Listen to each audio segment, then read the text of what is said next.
Steven, let's just get right to it. I'm not saying that Khalil Mack is better than Nick Bosa. I'm not even going to say he's better than Max Crosby right now. But is there any doubt the man can still play and the Raiders totally fucked up trading him away?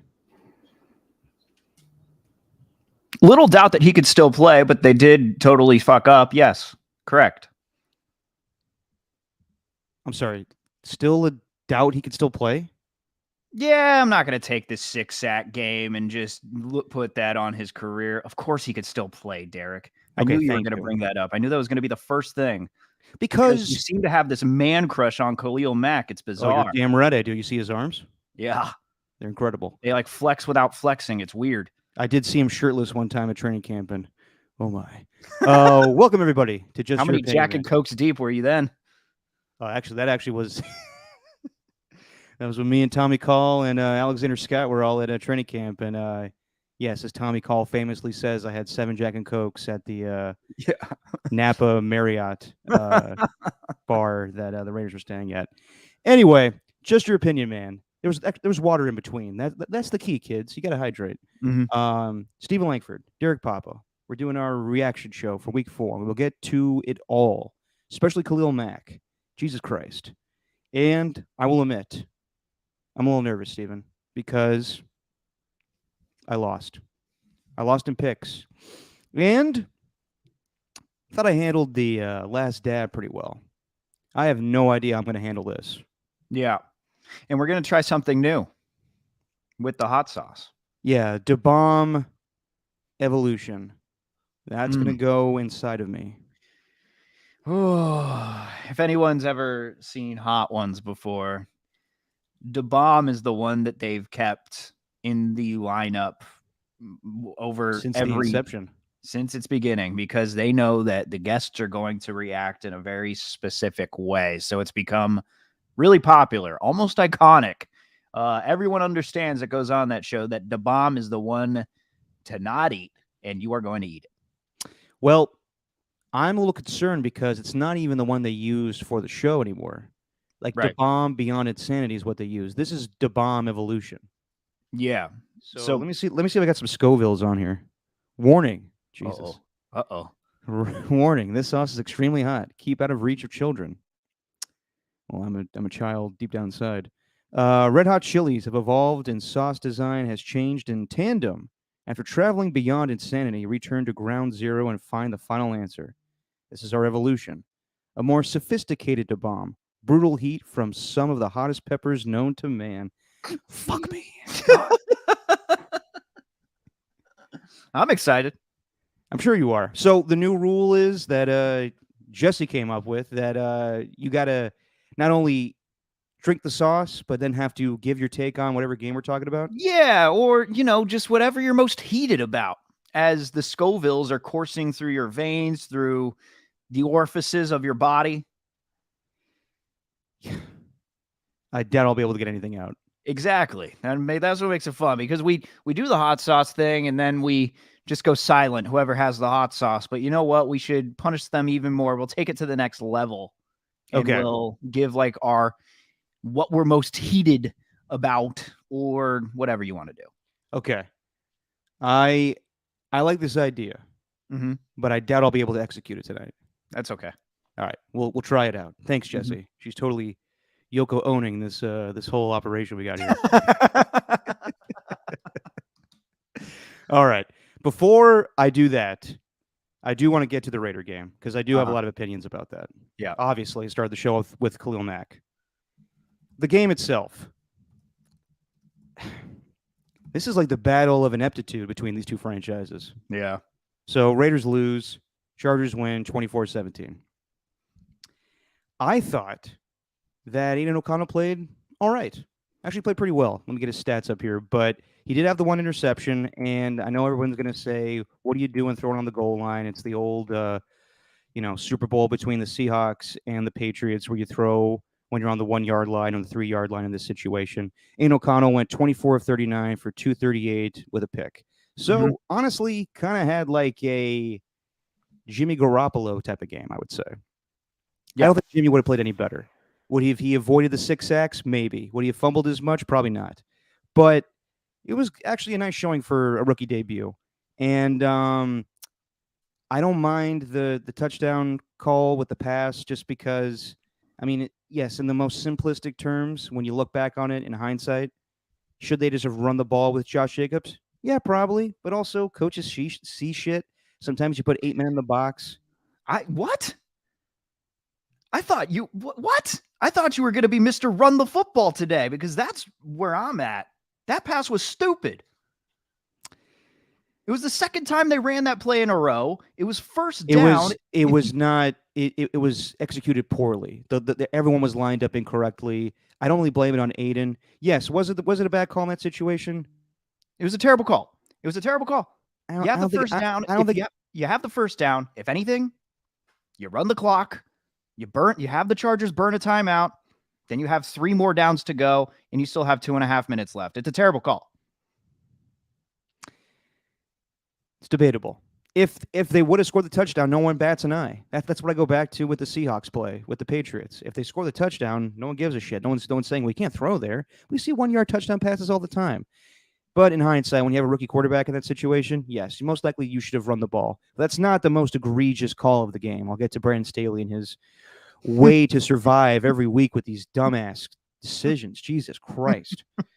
But I'll say this too.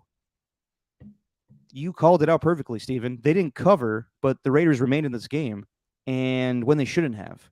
Like, in all honesty, I know they lost Mike Williams, but with what the Chargers have and what the Raiders have, the Chargers should have kicked their ass going away. And for whatever reason, I've watched every Charger game this season just to watch Justin Herbert because I think he's an amazing quarterback. Yeah. And I think he deserves the contract. But I got to be honest, he looks lost.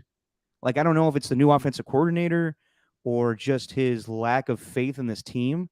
But I know he was 40 of 47 the week before for 110 yards. But he also almost blew the game up by throwing that interception that fell out of the defender's hands and landed into Josh Palmer's hand for the go-ahead touchdown against the Vikings. Yeah. He threw a terrible interception to Trayvon Merrick that broke his finger, and we'll get to that in a little bit here. Mm-hmm. To me, it's almost like a moral victory for the Raiders because I thought the Chargers should kick their ass, and they did. Khalil Mack had 6 sacks, but I don't know. It's just both teams are lacking what they should. I mean, like with the Raiders, we kind of know what they were going to have going into the season, but you don't expect the coach to just put them in just terrible situations. As far as the Chargers, right? They frustrate me, and this is me talking as a diehard Raider fan for years, and now I've kind of let that go. But just watching this game, my overall takeaway was just bad football, honestly. And it was I'll get to the decision later and Justin Herbert in the finger and everything, but just two franchises that totally just can't avoid pissing down their leg. And right now, it seems like the two. It's just you're wondering which team's head coach is going to get fired first if the Raiders do, because look, the Raiders. Oh, smarten up, Steven, smarten up. Like, I mean, you have that. I mean, the videos that came out through this thing. I mean, you had two fights. We had 2 fights in the stands. Although I think it's just because we're in the social media age now. We're acting like these things weren't prevalent at sporting events before. Fights happen every single week at every single football game. Like, just because Dove Kleiman's posting about it doesn't mean that this is the first time this has happened. Oh, this is getting out of hand. This has happened a long time. Can I interject real quick? Dove Kleiman has gotten off the rails. Yeah. Tweeting about every little goddamn thing. And I think it was disgusting. I don't know if you saw it earlier, Steven. There's a whole story about a high school team where a student shot the other teammates for something that happened. He posted the video of the altercation. That does not need to be shown. That's sick. No, but then he's going to call out Rodney Harrison for calling Zach Wilson garbage. And I was petty, and I looked up Twitter advanced search, and I searched up Zach Wilson as the keywords in Dove Kleiman's Twitter page, and he literally said, here are the free agent quarterback lists so that Zach Wilson doesn't ruin this Jets team. Anyway, back to the game, though. Like, the videos that surfaced out of it, that Mark Davis one where fans are walking by, you know what? Let's play it just in case the listeners haven't seen it. We'll play it right now. I got it right here. I got it up as they're walking by Mark Davis's box, and it's really bold to sit there with the fans just right in your face. Bold move, Mark. But here we go.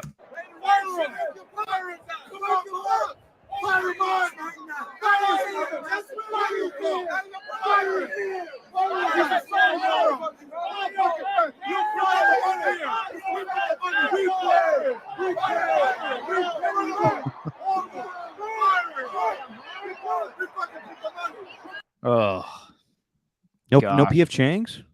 Yeah, I was wondering, were they talking about the lettuce wraps at PF Chang's, or were they talking about Fire McDaniels? Which one? Hey man, smarten up. We'll all go to we'll go to Hooters after this and have a good time. They're not going to fire McDaniels. Like they should. Like honestly, like at this point, like I think we've all figured out that McDaniels is not the guy we thought he was. Yeah. But they're not going to. I think Brandon Staley's more inclined to be fired at this point, and you can't fire someone after they win a game, 2 games in a row, when you can clearly, you have, examples of why he should be fired. Those calls he made. I'll bring it up a little later. But yeah, dude, between the fights and also Charger fans fighting Raider fans. Yeah, I already commented on this a couple days ago on Twitter, but the whole reason the Raiders weren't allowed to go back to LA is because they were worried about their fans bringing the criminal element to SoFi Stadium. Charger fans are beating the hell out of people.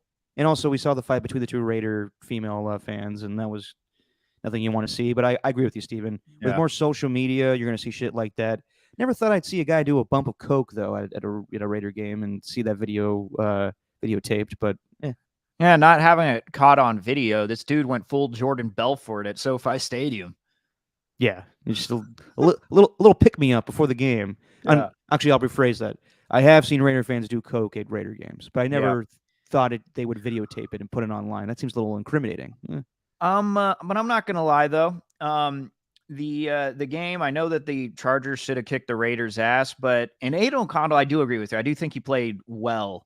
But my God, that guy really is a statue. Like, there are plenty of opportunities for him to break out. Like, Khalil Mack wouldn't have had 6 sacks in this game if Aiden O'Connell had an ounce of mobility in him. Yeah. Like, I think it was his 5th sack number 5, where Mack pretends he drops back in coverage to cover the running back. Colton Miller doesn't even pay attention. Then Mack just sees a free lane and gets right to Aiden O'Connell with no harm. Any other quarterback would have noticed that. They would have seen that and probably bounced out to the right and tried to roll out and make a play. Although I liked what he did, but those 2 fumbles in a row really, really hurt them because both times the Chargers had an answer with a touchdown. So he didn't cost them the game. I'm not going to say that because the Raiders still had a chance, but had he not fumbled those footballs in that situation, like I don't know. It just gave the Chargers much easier field position. All they needed was a total of 11 plays to score those 2 touchdowns off of 2 fumbles. And you're right about Justin Herbert. He didn't look good. I don't want to say he looks lost, but he absolutely looked lost in this one game. I'm not saying he looks lost this season. And I don't know if it was the finger injury or whatever it was, but yeah, he didn't look great. And I think the Raiders secondary, I'm seeing a couple of improvements. Like Trevon Merrick's actually taken a step up. He made a couple of nice pass breakups, including that interception. Max Crosby with a couple of huge plays getting to Herbert. I think the defensive line was starting to get to him a little bit. And I really, really think, and I'm going to repeat it again, but I really think they're missing Austin Eckler bad in LA. They are. They definitely are. Simple fact that they just want to run the ball with 4th and 1 in their own territory 2 weeks in a row. What the hell was that, man? What was that? We do a segment on Tolbert to Copes called Who Stepped in It, where each week we go through what NFL coaches totally fucked up. Obviously, Matt Eberflus this week. You could debate Ron Rivera. We'll get to that a little later. But Brandon Staley's taken the prize 2 weeks in a row. And actually, Josh McDaniels took it last week for his bonehead mistake. But Brandon Staley has won the last 2 weeks. But I understand his whole philosophy of let's just get 1 more yard. Let's get 1 more yard. That's all we need to win this game. The reality is, in that situation, the Raiders had 1 timeout left. So you wouldn't have really iced the game by converting that 4th and 1. Also, good coaches know their team sometimes. And at some point, Brandon Staley's like a part of my defense for making the stop. But also, is your defense kind of pissed off every time that you put them in that situation and you really don't believe that they can, take care of business? Like, is it better for the Chargers defense to, start on the 20-yard line and defend, or is it better for them to start on their own 24-yard line and have to defend? Like, that's ridiculous. Yeah. So if I was harder, if I was a defender on the Chargers, I'd be like, Coach, you got to stop putting us in this situation. It's fucking hard for us each week. And also, I texted you and our buddy Evan, who's a Charger fan. What the fuck is Brandon Staley doing when Asante Samuel Jr. makes the interception and tells him, go down? The game's not over. Raiders still had one more timeout, and it's a 7-point game. If they extend the lead to 31-17, if it's a pick six, then they ice the game. They really didn't ice the game until Brandon Staley with a with Justin Herbert threw a fucking piss missile for a third down conversion that was beautiful, which proves he'll be okay with the broken hand. It's his non-throwing hand. But I'll also say this. On the 4th and 1, they knelt down when they won the game and shotgun. That shows how much Herbert is injured and he can't take the snap with both of his hands. Mm-hmm. So they'll figure out something on the bye week. But you're going to do the QB sneak with him under center with the broken finger? I don't understand the logic there. And I made this comment already, so I'm not rehashing my material I send you in text, Stephen. Yeah. But this is an easier way with him having the broken middle finger just to flip off Brandon Staley to his face as opposed to behind his back. Right? Well, his coaches just puts him in terrible situations. These are two coaches, both Staley and McDaniels, who are prime examples of guys who deserve to be coordinators, but not head coaches. They just can't be put in these situations. Like, time and time again, he overthinks it. Like, especially Brandon Staley. Like, I don't think Josh McDaniels even thinks. I think he just does. Yep. Whereas Brandon Staley's not thinking about the future ahead. He's not thinking about, if you give our defense a little chance on the Raiders side of the field and give them maybe the length of the field that they got to run in order to score. Yeah, if we get this 1 yard, though, we won't have to worry about that. That's overthinking it. Sometimes you just got to trust your team and do what's basic.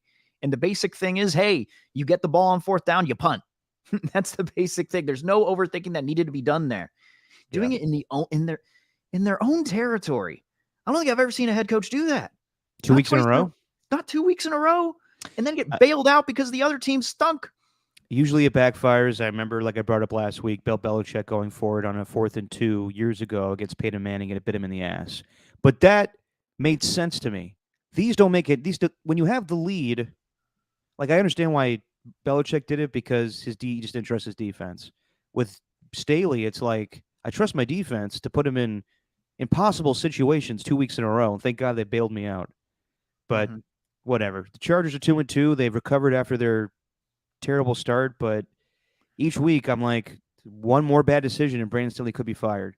As far as the Raiders, Jermaine Illuminor is not a starting right tackle in this league. And Khalil Mack, listen, I said what I said in the beginning of the podcast. He's not Nick Bosa anymore. He's not even Max Crosby on a consistency level where he makes plays week in and week out. He has these 6 sacks. He might finish with 11 when it's all said and done. But it's there. He is a monster of a man. And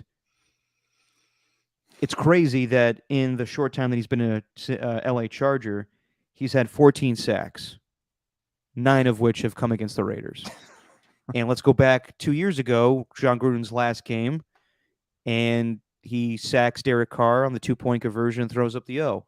He, in a way, has tormented the Raiders here and there since he's left.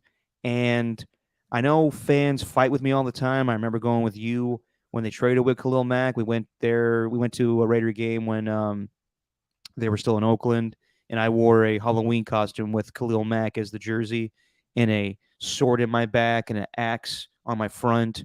And fans didn't understand it. Like, I remember one guy being like, hey, man, good for you. Fuck Khalil Mack. And I was like, no, you're missing the point. I'm saying they stabbed him in the back. And they were like, oh, no, bro. Come on, man. You can't hold out for more money. You got to play for the team. It's a better idea than me dressing as John Gruden. That guy was enemy number 1. I almost got into people wanted to fight me in the parking lot. Yeah, in hindsight, that wasn't a great decision. But when you have a generational talent, I still think Khalil Mack is a fantastic defensive player, and you don't lose players like that. I'm never gonna let it go that they traded him away. I think it was idiotic, and I remember Gruden saying you can't pay a quarterback and you can't pay a defensive player all that money. Yes, you can. We've seen numerous teams do it since then, and it may just be that the Raiders didn't have the money at the time, which is sad. But you just don't trade away talent like that. And I know they traded away him for 2 first-round picks that equated to Josh Jacobs.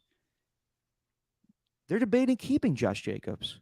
Like in the hindsight, that whole 2018 was terrible. Trade away Amari Cooper, traded away Khalil Mack, and their 3 first-round draft picks were Cleveland Farrell, Josh Jacobs, and Jonathan Abram, 2 of which are not even on the team anymore.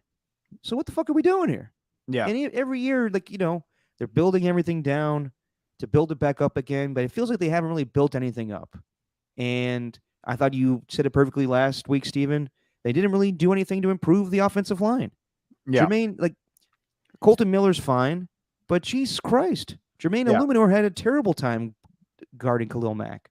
So while we wonder what this season really is for, is Josh McDaniels really trying to win? Are we evaluating Aiden O'Connell to be the next guy?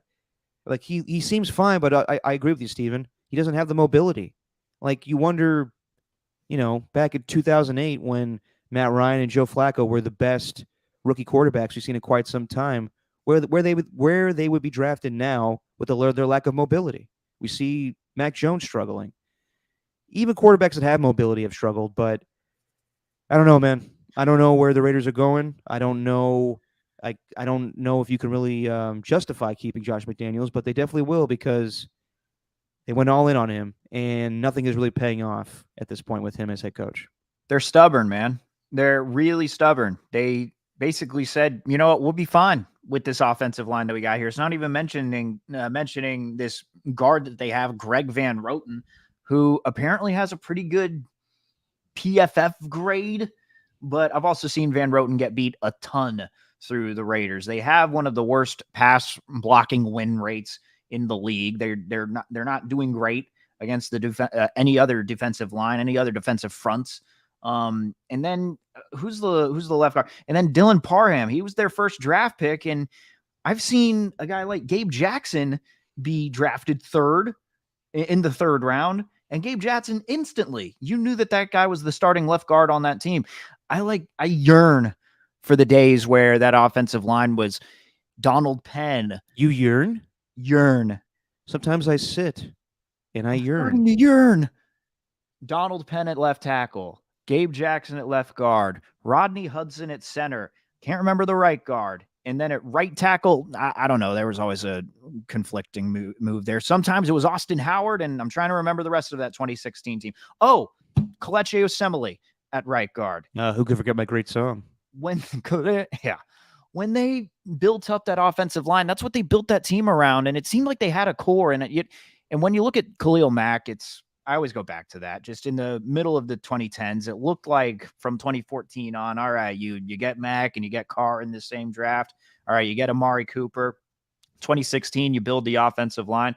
All right, you get your core, you got your offense right there. Now let's just build the defense. And the defense, you're building around Khalil Mack, but they didn't do that. And then they traded him away a couple of years later. Whatever happened in 2017 happened in 2017, whether what's her face? Miko Grimes, is that her name? Yeah, Miko Grimes. Miko Grimes saying the whole offensive line hated Derek Carr because of his political affiliations or something to that effect. And it was when the national anthem was a big point of contention with Trump calling everybody SOBs. Right. So everything's just gone downhill from there, and it all starts from the top. It all starts with the guy whose video we played earlier. It starts with Mark Davis. He thought he was going to recreate. I thought you said the guy that did the cocaine. No. No, that guy was higher than anybody at the top. That wasn't Mark Davis too? I'm kidding. Might have been. They just didn't show it. No, it was Taylor Swift. But it starts from the top, man. It starts from Mark. Like, the common denominator in all of this is Mark Davis. Everything that's happened. And I was thinking about it too. Like, even what we've seen now, like, it might be unfair to say that I wouldn't want Derek Carr back on this team if that meant that Josh McDaniels never came along. Like, I would absolutely take the combo of Derek Carr and Greg Olson as offensive coordinator as opposed to McDaniels and whoever the quarterback's going to be. Like, I'm at that point now where it's not even the quarterback, it's just McDaniels. Well, to me, it's you say like Derek can run this offense. Like we went through the whole Hondo Carpenter article last year where it's like, boy, Derek really sucks. He can't handle my offense. Well, what has Jimmy done? Like you act like we would be so much better without Derek Carr. Well, I haven't seen it yet. I mean, week 1, sure, you put up 17 points. The Broncos suck. But since then, you look like dog shit. So I just don't like the whole flexing of. To me, I think I was sold a bill of goods, and I think all Raiders fans were. I think most NFL fans were on the genius of Josh McDaniels. It seems that his offense is very simplistic. Now, can he scheme it up? I think he can. Like we saw it a year ago where Jarrett Stidham did fine against the Niners defense. But there comes a time where it has to be on a consistent level week in and week out. Like Kyle Shanahan has proven that he's able to score at a good rate, and he finally got the quarterback that he's able to do that with, and it helps when you have Christian McCaffrey. But when you have Josh Jacobs and you have Devontae Adams, got to find ways to get him the football and find ways for them to score. Devontae Adams looks fine in this offense, and like I told you a week ago, I don't think that Josh Jacobs is put in good positions to run the football. Sometimes it's kind of just a bare bones run up the middle type of running scheme, but. Right. I don't know, man. There needs to be more. Like if you're gonna do all this shit, if you're gonna tear it down, if you're gonna have Derek Carr be the scapegoat, then you got to show a little improvement, and I haven't seen it yet. And speaking of that, using Devontae Adams and Josh Jacobs, like they've used Devontae Adams fine. I have no complaints about Adams. He made that big 4th down catch, but in that final drive, why not run the football? Why not run the football after you complete that 4th and 10? I think you just ran 5 straight passes. Yeah, you had 2 on 1st and 10, so that was 1 to Renfro. Then you had the 1st and 10 that was incomplete to Adams. Then you had another incomplete to Jacobs. Then you had another incomplete to Myers. Then it's 4th and 10. You make that really nice over-the-shoulder pass to the sideline. You get Devontae out of bounds. All right, now you got 1st down. You got 3 yards to go. Run the football. Run the football. You got 2.5 minutes left. Again, if anything, you just make the Chargers burn a timeout, and then you have a few downs to work with, and you have 3 yards. Like, you have Josh Jacobs. You have this guy that was leading the league in rushing a year ago, and now we're in week 4. Like, it's unacceptable. And then you talked about the lack of execution on that pick play that they ran. Well, there needs to be execution there. Like, it's like Adam said, there's no time to waste as far as I'm not going to sit around here and just wait for us to become winners. We need to be winners right now. That's the type of play that would have at least won them the game. Wondering though, serious question. If they would have scored, think McDaniels would have gone for 2, or you think he would have kicked the extra point? Nah, he would have kicked the extra point. You think so? Just because it's so much time left in that game. Yeah, that's true. And it's different than Ron Rivera having no time, where I thought he should have gone for 2. If they would have scored, I'll give you the time exactly. So they threw the interception with 2:39 left. That's a lot of time. I still would have kicked the extra point. Yeah. It's just, we had those problems that we talked about all last week with the field goals and the, lack of having any rhyme or reason to his play calling. Well, if you're this offensive mastermind, then at the very least, if you're not in that situation where you need to manage the game and all you got to do is draw up a play in the red zone and that's what you do, like, what's McDaniels good at then? Like, what am I supposed to hang my visor on? I think a lot of coaches get into the situation where they have 1 timeout left. And it's the same kind of situation with the Patriots and Seahawks Super Bowl where they threw on 1st and goal. I don't know what the rhyme or reason is there, but I think a lot of coaches just think we'll throw there, and if we don't get it, we'll run on 2nd down and then throw on 3rd down. I don't know why that is the mentality. That's the only thing I could come up with of why they thought to do that. And I don't think it was a bad play call. In hindsight, yes, it is, because they threw the interception. It's much easier to score with Josh Jacobs. But if you look at what happened, Jacoby Myers is running into Devontae Adams. They're all just trying to do like little, you know, little, you know, just dig routes on the goal line, and Asante Samuel saw it coming a mile away. So when you have a rookie quarterback in that situation, you probably should just run the football. But I didn't hate the play call, if it makes sense. All right. And then did you see what he said after the game too about Nope. O'Connell? I mean, he didn't like specifically throw him under the bus, but like you just brought out your rookie for his first start, and you kind of called him out after the game. He'll be the first one to, understand the things that he could do better. I mean, playing quarterback in our league starts with taking care of the football, and whether that be hanging on to it in the pocket, or making good decisions in the passing game, and also understanding the timing and that element of playing within the pocket in the NFL. It's not always the same week to week. It depends on the rush, depends on who you're dealing with and how they play.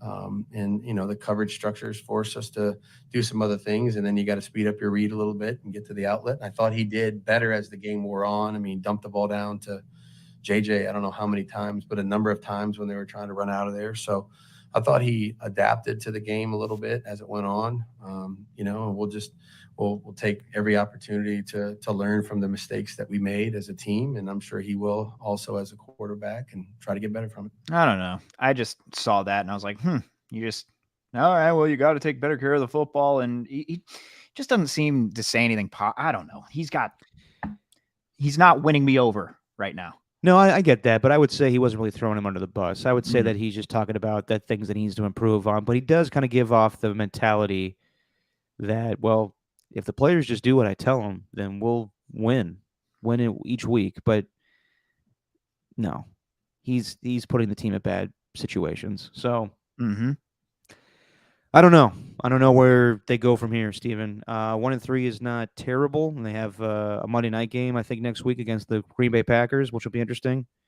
But I don't know. Like we both said coming into the season, we kind of expect them to be a 7-10 team, 8-9, and I thought they would have won that Steelers game. In hindsight, they probably should have, but I don't know, man. Are they really trying to compete with the rest of the teams in the AFC West, or are they, is McDaniels just that arrogant that he thinks that, well, we'll get by and we don't need to improve the quarterback position at all. We got Jimmy, we got Aiden O'Connell. This is the type of quarterback I want to run with.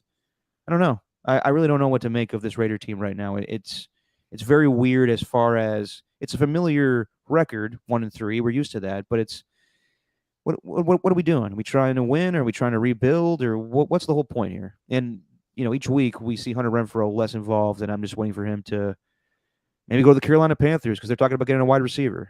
That's another thing too with that Asante Samuel play. Like, okay, you want to get the ball to Devontae Adams and Jacoby Myers. Fine, those two have been your best receivers so far. But Hunter Renfrow's specialty is in the red zone. Yeah, like that play, you could have. God, you just had so much space. You had so much room. You had first and goal with damn near 2 minutes and 40 seconds left. You couldn't run one play to Renfrow. Something. I don't know. It just didn't look like they're setting up the defense for the offense, calling the sequential type of plays. Just seemed like they were going for for lack of a better term, the touchdown early. I mean, they were going for the home run play, the big touchdown play when they didn't need to. They had 3 yards to get in the end zone and 4 downs to do it, and they didn't do it. And Michael Mayer, has he even registered a catch? He has. He caught one pass last week. I don't think he did this week. Well, let me see real quick because I know he got the two. He caught the 2-point conversion that kept him in the game. But let's see here, Michael Mayer. No, he didn't have anything. No, he didn't. And Sam Laporta has already made a difference in the Lions passing game, and he was drafted after. I want to say he was drafted after Michael Mayer. Yeah, and I don't think it's indictment on Michael Mayer. I just think it's just, you're trying to scheme it up, get him involved a little bit. You have this tight end that looks like Hercules, and you're not going to give him a target with an incredible butt chin. Mm-hmm. All right. Speaking of which. All right, I've prolonged this too long enough. Ooh. Fuck. All right. Niners win 35-16. I'll let you say your piece, and then I will do this thing. Let me set up Steven. But go ahead and give me your thoughts on the Niners winning their game. Well, it was expected. Like, I wasn't going to look at this the same way against the Cowboys. I remember afterwards, like, everyone saying, oh, the Cardinals should be putting the Niners on notice. No, the Niners are too talented of a team. They just have too much depth. You know, it doesn't matter who it is, whether it's Brandon Ayuk, Deebo Samuel, Christian McCaffrey is going to get his. Christian McCaffrey is the engine that makes that thing go.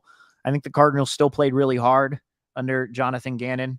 I think they showed a lot of fight in that second half. But ultimately, the Niners were just way too talented of a team, and you really got to play your best against the Niners. Terrible. If you want to beat the Niners, you got to play your best. And the Cardinals, they didn't necessarily play their best. I thought they could have gotten a few more stops on defense, but man, it's Christian McCaffrey though. That's really been the story of the season. This dude it seems about as perfect of a fit between a running back and a offensive coordinator / head coach and Kyle Shanahan that there is in the NFL right now. This dude just understands where to go at all times. And, you know, it can be pretty easy just to say, hey, we're going to run you through the left side. Trent Williams, open up a hole. George Kittle, make sure you do that too. The way that those guys are able to get to the second level, so damn impressive. And that's exactly the way I thought the game was going to go. You know, just hit the over. I think the Cardinals didn't cover, did they? No, they didn't. No. It was 14. So it was really close. Very close, actually, because they had a chance to score, didn't they? Yeah, if Zach Ertz doesn't drop that ball, it would have cut it to 12, and then they covered. That's right. Yeah. Oh man, I thought they were going to go through the back door. I always think of that blooper from Anchorman. Kind of like this hot sauce. Ooh, you ready? I'm nervous, man. I got to be honest. I've watched enough hot ones, and everyone handles their own. This smells terrible. And Right. Did NSYNC handle the bomb fine? They did okay. Yeah, because that's gonna make me look really bad if I can't handle it, and everybody from NSYNC could. Yeah. Well, you know, you'll eat the hot sauce, and then you got to give me your take on the 49ers, because that's what we're talking about right now. God, I'm actually kind of nervous. Actually, you know what? After you eat this, give me your take on McCaffrey potentially being MVP and in that conversation. How about that? Okay. All right. Well, I'll try my best. I will do what I can after I eat this. So Yes. see you on the other side. This is the challenge. So the bomb evolution. This is the one that actually is beyond insanity. All right. If there's anything beyond insanity, oh.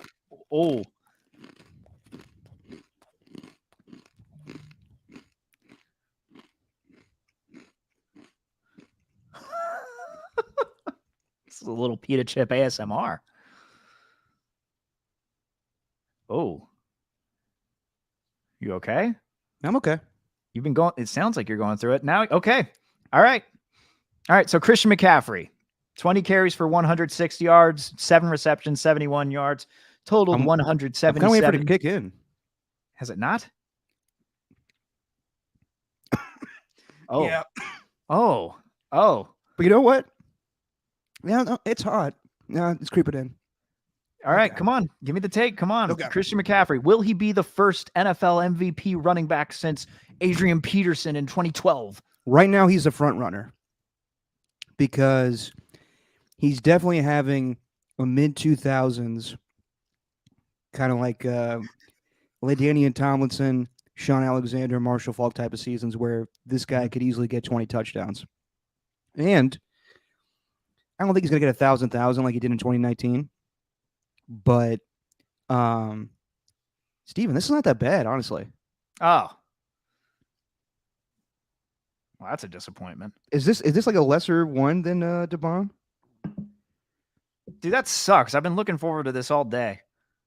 God, between the two, the last dab was much worse. This is like when you're a kid and you think that like your parents are going to get you something for Christmas, you know, and you're expecting it and you look at the Christmas present and you see the box under the tree and you're like, ooh, they got me that gift that I wanted. Yeah, and I then know. you come downstairs, then it's not that gift. That's the feeling that I have right now. I'm very disappointed. I am a little bit too, because I guess there's a reason why this one goes before the last dab. But maybe this is a lesser It's evolution, so I thought it'd be a lot harder than Beyond Insanity, but maybe not. Anyway, sorry to disappoint. Oh, Now, all right. Well, all right, let me I'll make sure to easily post give my it. take. I'll make sure to post this clip to YouTube if I ever do that. But Derek eats hot sauce, doesn't react. I know I do understand why people say like it just tastes like nothing. It just tastes like there is no taste of this. It's just straight like just hotness, gasoline.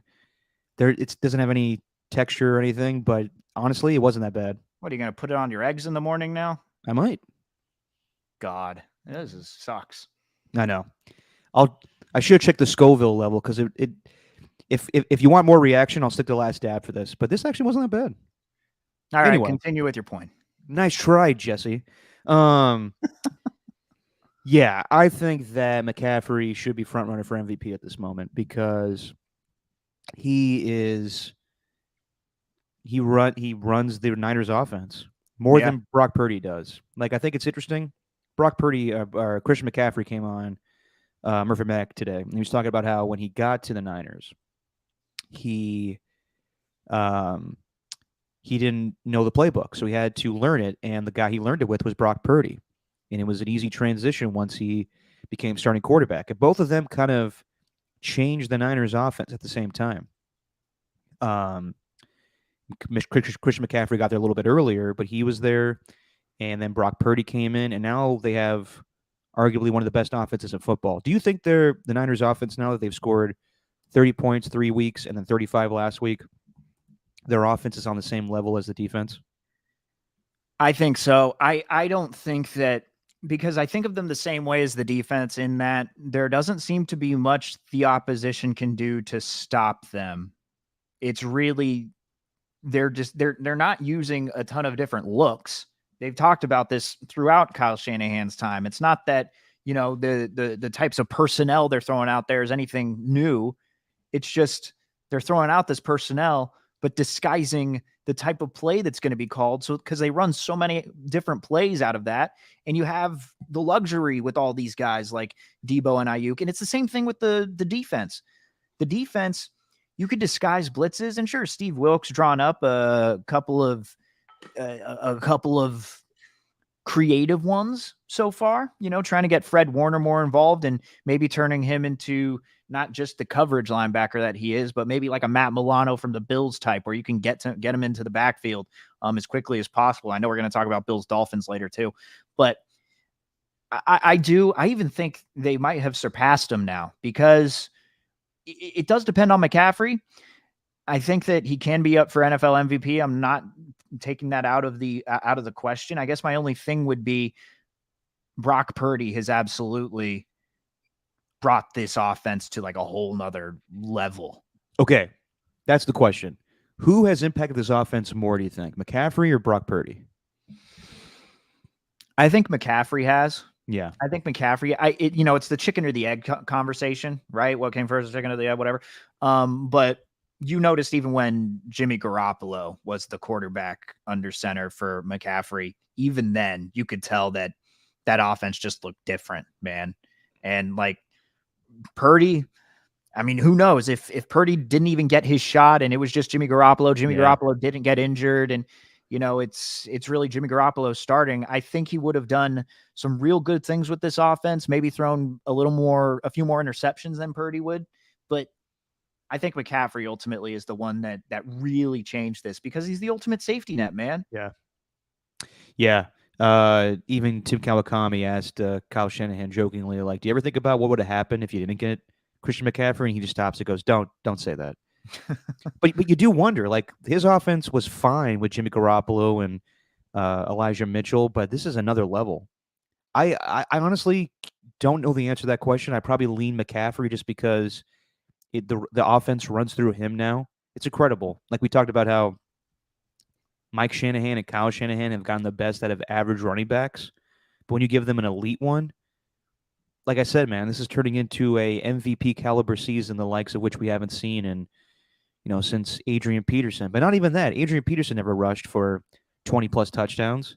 This is a LaDainian Tomlinson type of season where he's going to score 4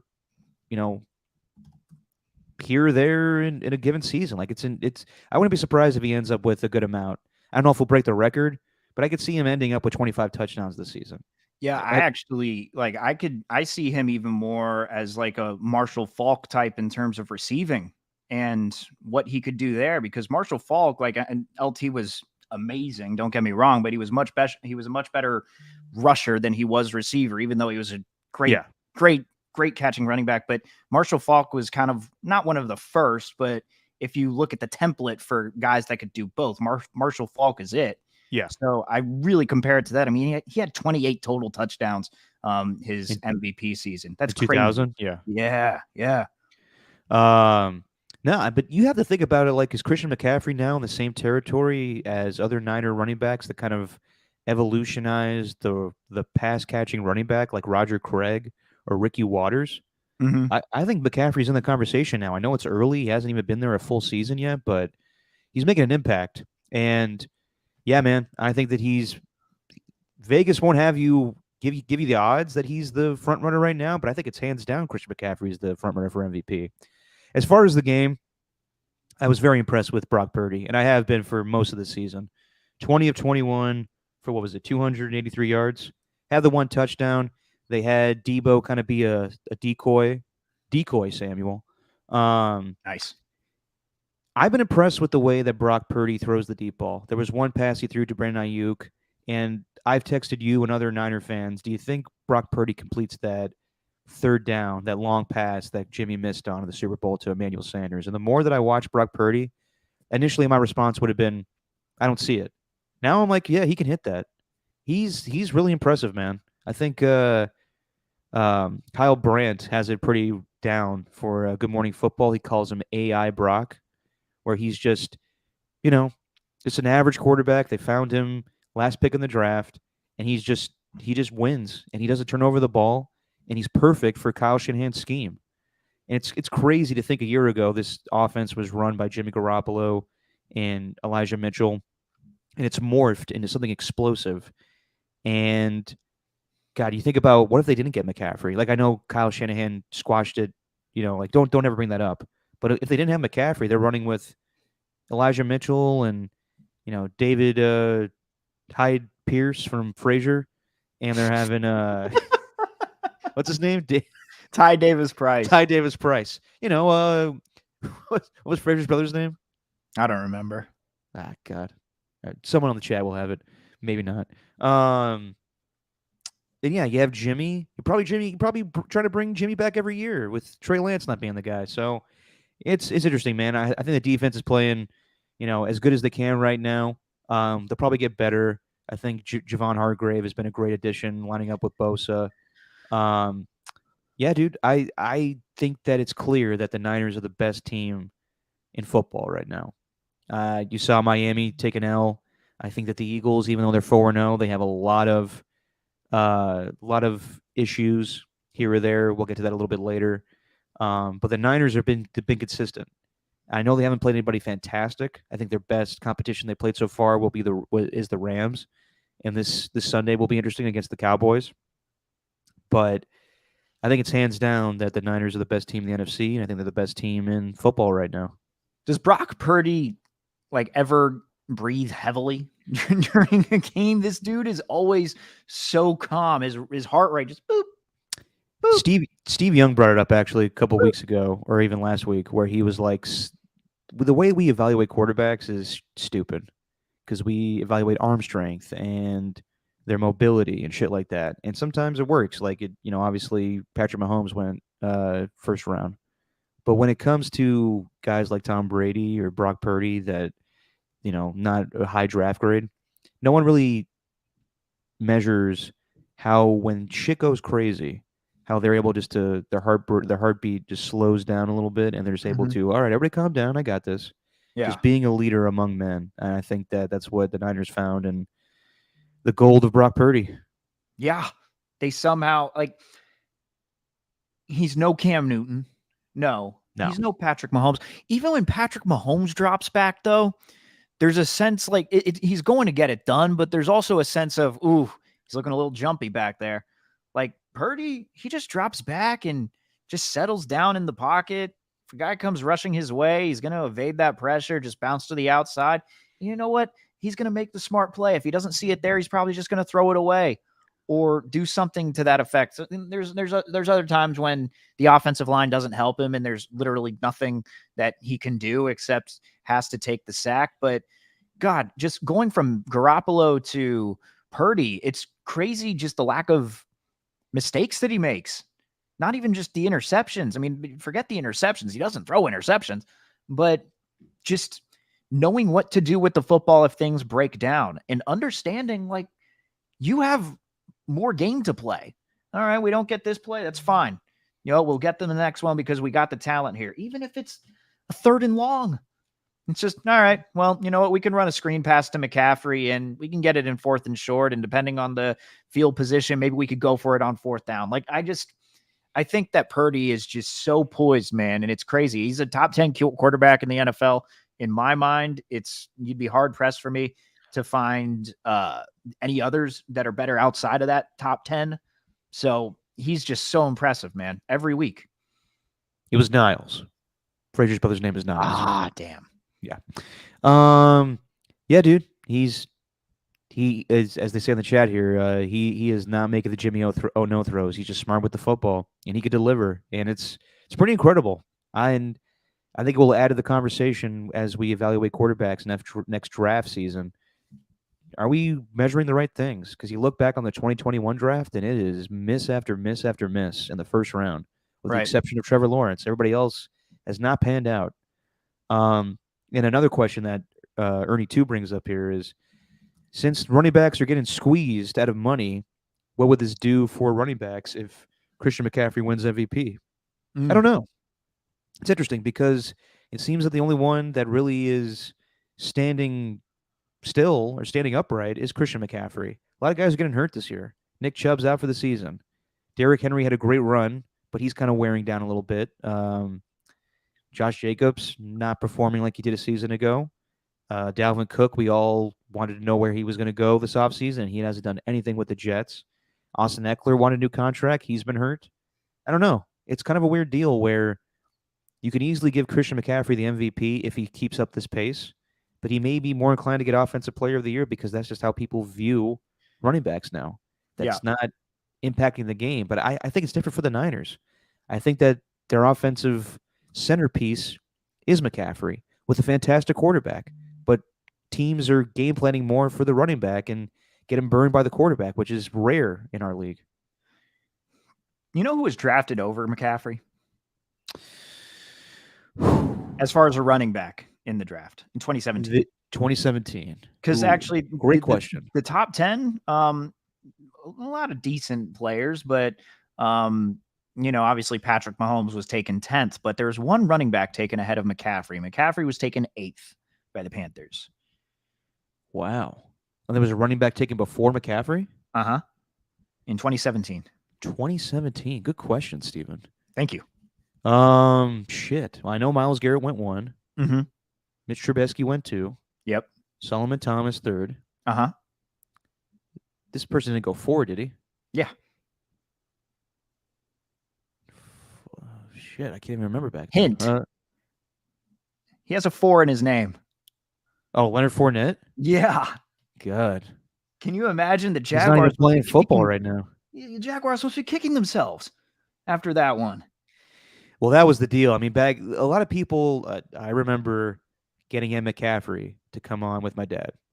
And my dad kind of, not insulted Christian, but said, all right, Ed, you know football. Your son's a white running back. You think at the next level he's going to have to be a slot receiver? And Ed kind of was like, Greg, you haven't seen this guy play running back yet in the next level. And he's proven it, man. He, like everyone, Peyton Hillis, fuck that. This guy's incredible. This guy's the best running back of football. And he's just as good as a receiver as he's a running back. It's crazy, the skill set this guy has. His hurdle over the defender to get into the end zone, I think it was I don't even know which touchdown it was. I think it was his second touchdown of the game. But when he hurdled the defender, he didn't break stride. Yeah. He legit looked like an actual Olympic hurdler. Like Yeah. those guys, I don't know how they do it. I think it's one of the most underrated feats in sports, the way those guys just get over the hurdle with no problem. Just left foot, right foot. All right, boom. Next step, not even breaking a stride. McCaffrey did just that. I mean, it's one thing to just hurdle a guy, which we've seen, I don't know, guys like Kenneth Walker and I don't know, think of any of the popular running backs, but the way McCaffrey did it, it's like, my God, man, he was built for this. He was Yeah. built for this, and he's absolutely deserving of MVP if he gets there. I'll correct Ernie too. He says here in the chat, Greg wanted CMC on the Niners. He wanted him to draft Christian McCaffrey. That draft day was with me, Bonte, and Joe Fortenbaugh at the Paramount Theater in Oakland for that Raider draft party. We were so worried that Andy Reid was trading up to draft Christian McCaffrey. And lo and behold, it was Patrick Mahomes. Either one would have been terrible. And it was. Killed the Raiders. Still is. Just to go back to the Niners real quick, Steven. Do you think the Niners are the same thing with the Cowboys? You haven't really bought into the Cowboys yet because of the opponents they played. You still feel that you kind of feel that way with the Niners in the sense that, yes, they look incredible, but at the same time, who have they played? Fox Theater. Thank you, Ernie, too. I feel that way to some degree, but I think the talent that the Cowboys have played, like the Giants have proven the Giants stink. They played the Jets coming off a week where Aaron Rodgers, they're still feeling the sting of that. So they had to depleted. Somehow the Jets were just drained mentally. Then they ended up losing to the Cardinals, and then the Patriots. I mean, I know we still got my little overreactions. Bill Belichick's going to be mentioned in there, but the Patriots are going nowhere fast, and Patriots fans are figuring out how to deal with losing for once in their lives. It's I still think that with the Cowboys, and it's more so not just even the talent, it's also knowing that this is what the Cowboys do every year. Yeah. They kill it in the regular season, and the national media goes nuts because there's a certain bias towards Dallas. And then in the postseason, they fail. And I'm expecting that again this year. I think week 5, you're going to be getting a really, really good Dallas Cowboys team. I think the Sunday night game, and not to say the Sunday night game is not going to be competitive. I don't think the Niners are going to blow them out. I actually think it's going to be a really close game. And I think this is going to be an interesting test for Kyle Shanahan. Because, again, there's only one critique, if there's any I have of this team, or at least one thing I still wonder about, and that's what Kyle Shanahan's game time decisions are when the score's close. Because in the past, there's been times where it's kind of gone either way, where it's arguable that Shanahan made the wrong call, whether it's his calls at halftime and, not calling timeouts, letting the clock run out and running to the locker room or whatever they do in the fourth quarter. It rarely happens with Shanahan and a lot of these guys, a lot of these play callers, Mike McDaniel, Matt LaFleur, whoever, they're good at scheming it up and they're good with playing with the lead. But when it comes down to it, when they need to make a decision, can they make the right call? Curious to see what happens there. And I don't know. Do you buy into this thing with Trey Lance and Brian Schottenheimer and what he's saying, that Trey Lance he knows these 49ers a little bit. So he's going to give us some tells coming up. Sure. I mean, he could tell all he wants, but will they be able to stop it? Yeah. And also, if Trey couldn't grasp the offense, how is he going to relay it to everybody else? True. So I'm a little skeptical on that one. All right. Do you want to give your overreactions now, or you want to go through little quick hits of what happened in football this past week? I could go overreactions. I got a little nice guy stats, little NGS if you want. Yeah. You pick, Steven. You know what? Since people didn't get their money's worth, I'm going to go in again. Oh. Yep. Oh. So you pick, sir, while I add a little more of the Bond evolution. Oh, okay. So you're just going to have hot sauce for the fun of it. Apparently 500 Scoville, so this wasn't no cakewalk. 500 Scoville? That's what Ernie 2 said. Or Ernie 1. 500K? I hope it's 500K or million. Yeah, in hindsight, that sounds pretty low. Hold on. No, 500,000. Wow. For the bomb evolution. Way to go. Music here. What are you doing? Oh, whoops. Sorry. Accidentally hit play on that. So what do you want to do, Steven? You want to do overreactions here? Or you want to go around the league? No, I'll give a couple of stats. I got some nice guy stats that, especially since we're talking about Christian McCaffrey, that I can lead into here. But Christian McCaffrey, obviously leading the league with 459 yards rushing. 459 yards, that's more than 18 teams in the league. It's nearly twice as much as the Raiders. And his 5.7 yards per carry, only the Dolphins have a higher average. If you took all the teams, Christian McCaffrey would rank second in terms of yards per carry. Dude's unreal. Yep. Mm-hmm. Then Daniel Jones. I want to compare him to Brock Purdy. Okay. Nice guy stats. Next gen nice guy stats. Daniel Jones' time to throw was 2.6 seconds on average. Purdy, 2.67. So literally same amount of time to throw in week 4. Purdy threw into tight coverage on 19% of his throws with an average of 8.67 yards per throw in the air. Daniel Jones threw into tight coverage. Compare Purdy's 19%. Daniel Jones threw into tight coverage on 2.9% of his throws. Just 3%. And threw a lot more than Purdy did.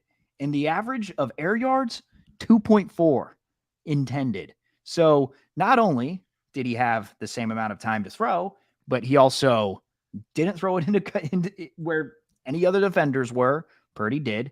And also he had 8 or fewer yards than Purdy in this entire game. So my God, Daniel Jones compared to Purdy. Whew. Puka Nacua, first 4 games. Oh, I love that guy. I want to compare it to Cooper Kupp.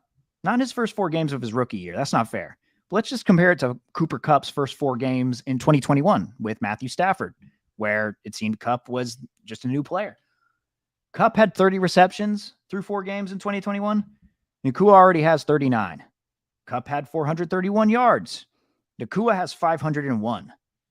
Nakua's catch percentage, 10% higher than Kupp's. And by the way, Nakua's had more targets, way more targets. And Kupp scored 5 touchdowns compared to Nakua's 1 touchdown. And Nacua had the game winner. My point is, I'm not saying they found the next Cooper Kupp, but this dude's already putting up better numbers in terms of yardage than Cooper Kupp was through 4 games in 2021 when he won the Triple Crown. It's insane. Question is, how are they going to use both of them when he comes back? Mm-hmm. And then last one, the Bills, 8 interceptions. It leads the league right now. 8 interceptions. 12 teams this year haven't even scored 8 touchdowns. Wow. 12 teams. And the Raiders, they haven't had 8 interceptions as a team since 2020. And the Bills already have more than that through 4 games. Remember that one season when the Raiders didn't get an interception until Navarro Bowman caught one? Yeah. Yeah, that was bad. You know who led the league, who led the Raiders in receptions that year or interceptions that year, 2020? Navarro Bowman? No, Jeff Heath.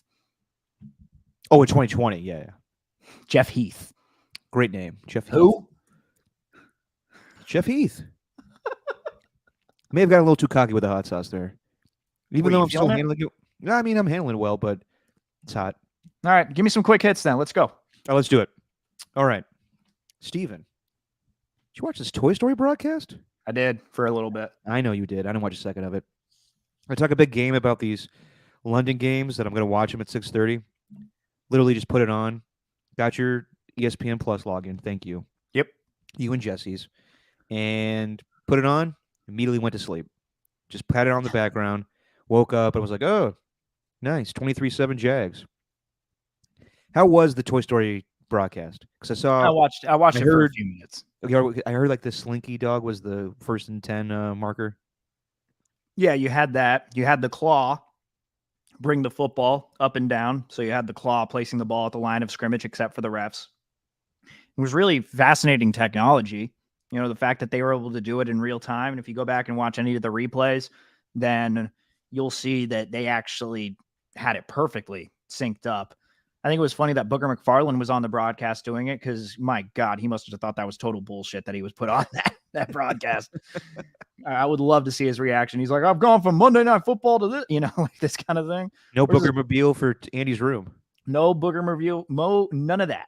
None of that. And it was cool, though. And they had the replay was for Zerg Vision, and Bruiser. God, I forgot who the play-by-play guy was, but he said that corny ass line on a touchdown. It's like, and Trevor Lawrence says, you're my favorite deputy, touchdown. Yeah. So I turned it off after a few minutes though. I heard Booger McFarland made a ayahuasca reference. Yeah. Good. It's amazing. That's what I wonder sometimes. Like, let's say a fight breaks out. They're gonna have like for the Nickelodeon version and that. Like, are they gonna show that to kids? I Probably don't not. think so. I don't think so. No, I don't think they would. But overall, though, I thought it worked well. Apparently, though, like I don't know, my brother's kids, he tried getting them to watch it. They got bored of it pretty quickly. It's I not can that see that. entertaining, and also you can't really, if you're watching it just to watch the game, you don't really know like What the hell's going on? what's really happening. Yeah. Yeah, I get that. But Jags win, and they'll be back-to-back weeks in London. So we'll see how that goes down, as they're kind of London's team right now. Mm-hmm. Bills have figured things out with their offense, as you said, Steven. They have been probably next to the Niners the most impressive team in football since their loss to the Jets on Monday night. And with the way that Patrick Mahomes played against the Jets, maybe it wasn't that crazy that Josh Allen had those turnovers. But since then, he's played fantastic. And each week they've put up more and more points. I think they went from 38 to they went down 37 to then scoring 48 against the Dolphins. And they just beat the hell out of the Dolphins. It was at first it was a track meet of who could score. You score, then I score, then I score. But then the Bills defense figured it out. Damn. Still made too uncomfortable. Stephon Diggs is incredible. And I think that they're finding a balance. It's just a matter of how this offense is going to look when it gets cold, and can they establish a running game? I think that's what they're saving Damian Harris and Latavius Murray for when it gets cold outside. And Buffalo only got to run between the tackles. But thoroughly impressed with the Bills. Dolphins are fine. They're going to have games like that. But it goes to show that maybe when they play the big boys of the NFL, that they may run into a little bit of problems with that offense, because the bad thing is Tre'Davious White took away Tyreek Hill. Worst thing is Tre'Davious White is done for the season now with the torn Achilles. They are getting Von Miller back. You do wonder if they're going to add another corner to help them out there, but they may be fine with the way things are with that team. But thoroughly impressed with the Bills. Yeah, the way that they were able to get so quick behind the line of scrimmage, like their defense, and some of those plays with the Niners, how they go with sometimes they'll run those crack tosses where they'll have the safety or the quarterback rather in the pistol, and they'll basically just toss it to the outside and you focus on your wide receivers. It's all based on how they block and opening up a lane, but the Bills just filled everything. They were just dominant, and I think they had the momentum on their side. They really just beat down the Raiders and the Commanders. So they're thinking, all right, the Dolphins put up 70. They're not about to do that in our house. I think they had a lot of not only just momentum, but motivation. I think they had a lot riding on this game. This was kind of, not going to say it's their Super Bowl, but I think they kind of treated it that way, and just that the Dolphins are the talk of the AFC East right now. And the Bills kind of wanted a reminder that, hey, we're not that team from week one. And I was dead wrong. Like, I thought Josh Allen may have been affected from the offseason. Like, he looked terrible against the Jets, even though Aaron Rodgers was out. But he's been just absolutely lights out, and he's damn good. And he reminds us of that. But it's like you said, though, this happens with the Bills pretty much every year. They do this in the regular season. And then, what if it's like last year where it's like come Thanksgiving time, Josh Allen just looks like a different quarterback, and you wonder where was that Josh Allen from the first quarter of the season. But right now, this is a good time to watch the Bills. Yep, definitely. The Bears are an absolute shit show. Having Justin Fields look fantastic for the first 3 quarters of that game, establish a 28-7 lead, only to blow it in really quick fashion. I think they were up 28-7 with like 4 minutes left in the third quarter, and then Broncos came back just like that. Terrible play with Justin Fields, naked bootleg, play action. Didn't see the defenders coming. Not really his fault, but then Jonathan Cooper gets him and gets the touchdown to tie up the game. And then one of the, we all give Brandon Staley shit for his decisions, but Matt Eberflus, this guy should have been fired. The only reason he's not is because they would have to replace a head coach and defensive coordinator. He has 4th and 1 in the Broncos territory with I want to say like 4 minutes left in the game, and decides not to kick the field goal to take the lead. Take the lead. Instead goes for it, gets stopped. Broncos get the field goal, and then Justin Fields throws an interception to lose the game. I don't understand it.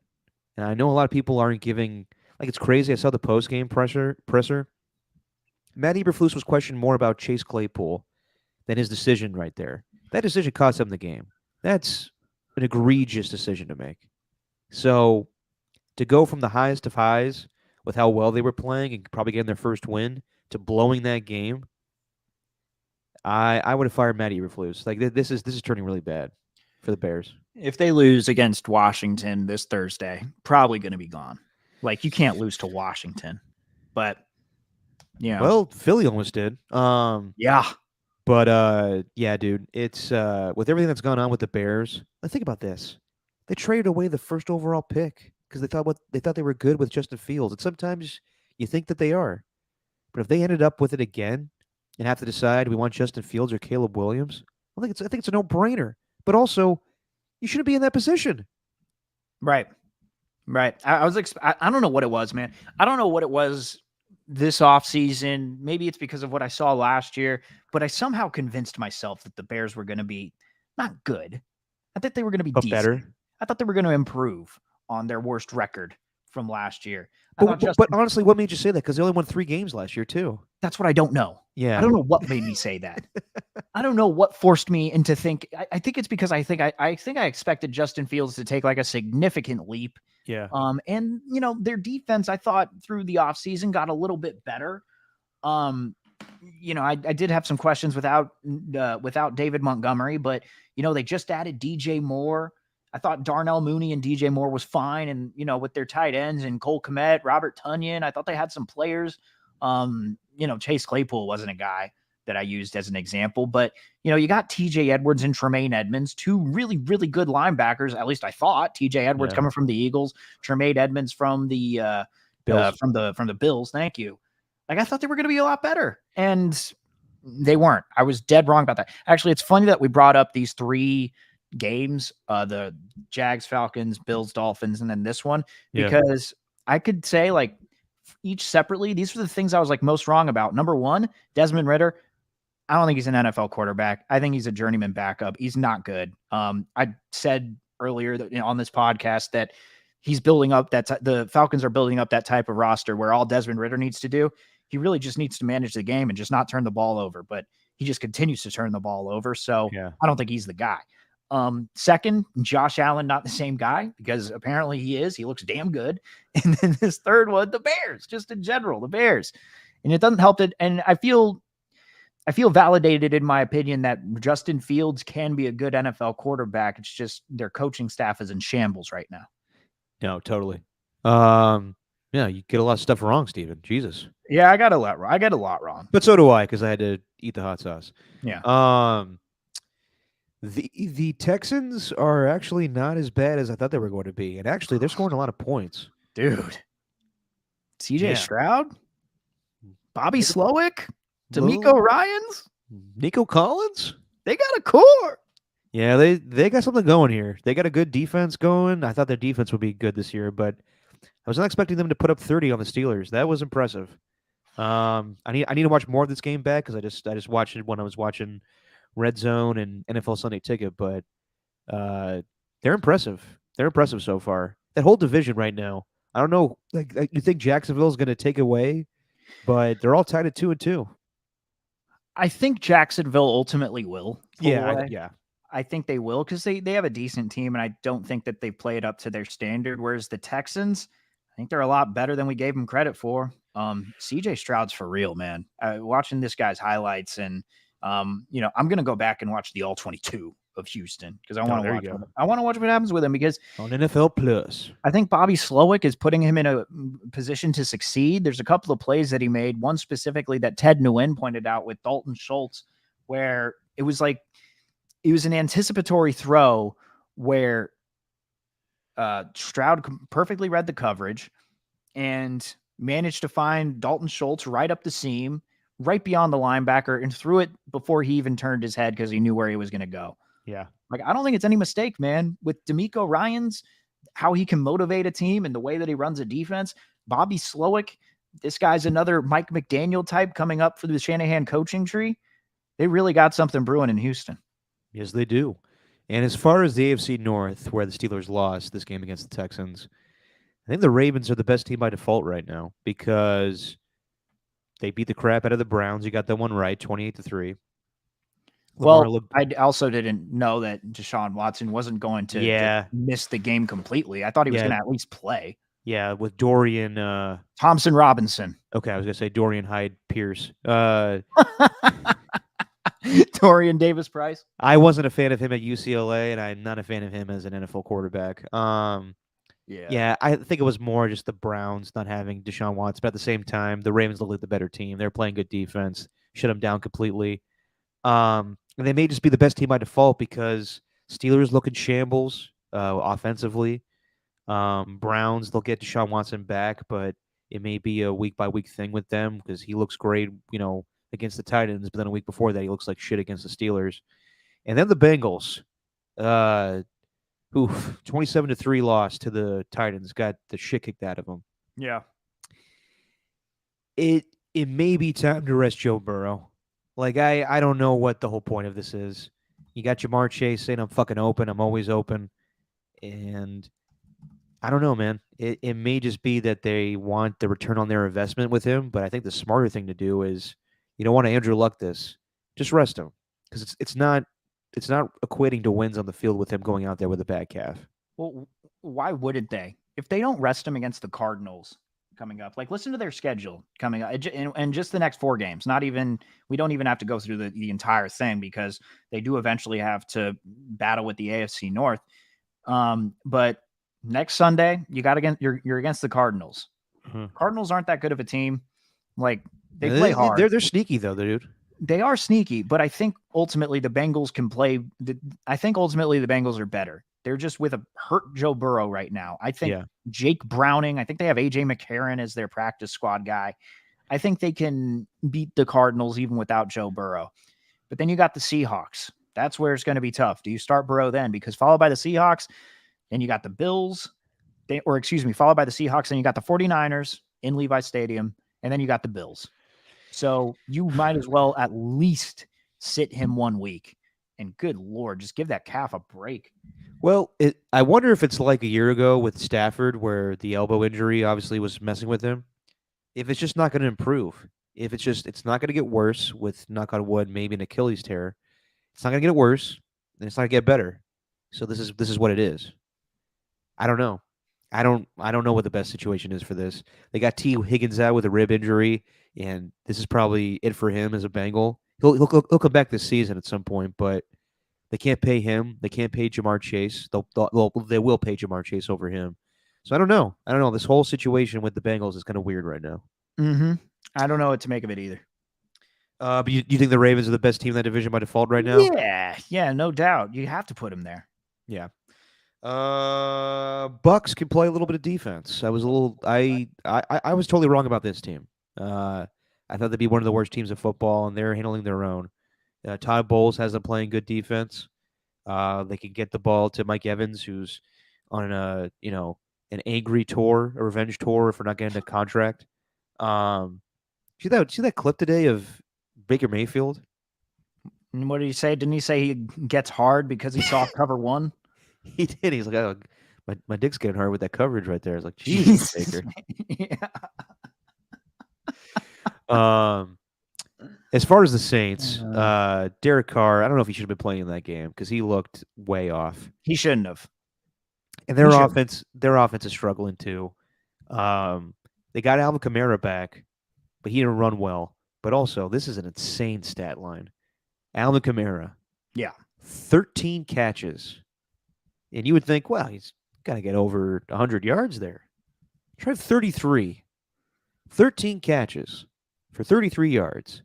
I know Derek Carr became, Captain Checkdown, and maybe he couldn't throw fully with that shoulder. But 13 catches for 33 yards? Good Lord.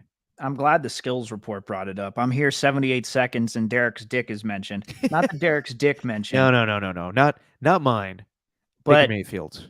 it's funny that you mentioned the 78 because 78, I believe, is the fewest amount of yards that a running back's had when making that many catches in a game. I'm pretty sure. Yeah. It's somewhere in the mid 70s. That's how bad, or actually not even a running back, a wide receiver.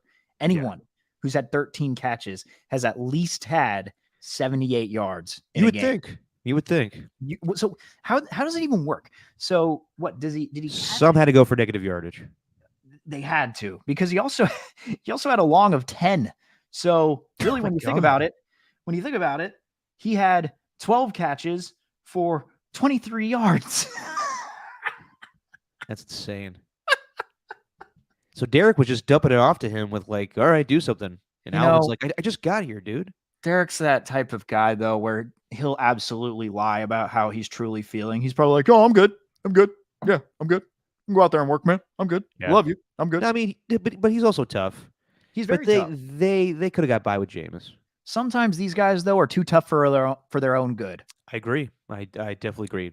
Joe Burrow is the perfect example for that right now. Yeah. I don't know if it's him being like, I want to play, and the coaching staff's like, maybe don't. And the Buccaneers thing too.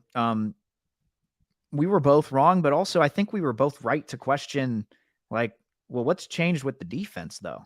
Like they still have the same talent there, mostly from that 2021 team, sans maybe a couple of players, maybe along the defensive line. But last year, Vita Vea kind of had a down year to his standard. I think he's back up this year. Devin White is back in with this team. Like last year, he completely gave up on a bunch of plays, and he's just trying to get a contract, but I get it. And he is trying to do that too. But I mean, Chris Godwin, fully healthy. And as you mentioned, Mike Evans and Baker Mayfield's dick is getting hard with cover one. I'm still not buying them though to win the division though. When it's all said and done, I will take the Saints. You think so? Even with a healthy Carr, they haven't been that impressive though. Like I don't know. They haven't offensively. They haven't, but I still am not going to get away from that yet. And the Falcons came back to earth a little bit. I'm just not buying. The Buccaneers are playing well, but I'm not buying them to win the division just yet. Yeah, the NFC South's so bad that you'd probably have to still take the Saints. Yeah. Now the Eagles, they are 4-0, but it's a weird 4-0. I haven't felt confident about them in any of their games. I come out of it thinking like they could have played better than that. This was the best they've been offensively, hands down, because they finally hooked up with A.J. Brown for 2 scores. But defensively, they are not the same team they were a year ago. They gave up 28 points to the Vikings. They had a better showing against the Bucs, and I know that the Commanders wanted to have a better showing than the 3 points they put up against the Bills, but to have Sam Howell go in and sling it to put up 31 points and take that game into OT, I don't know, man. They don't. Hassan Reddick got his first sack the whole season.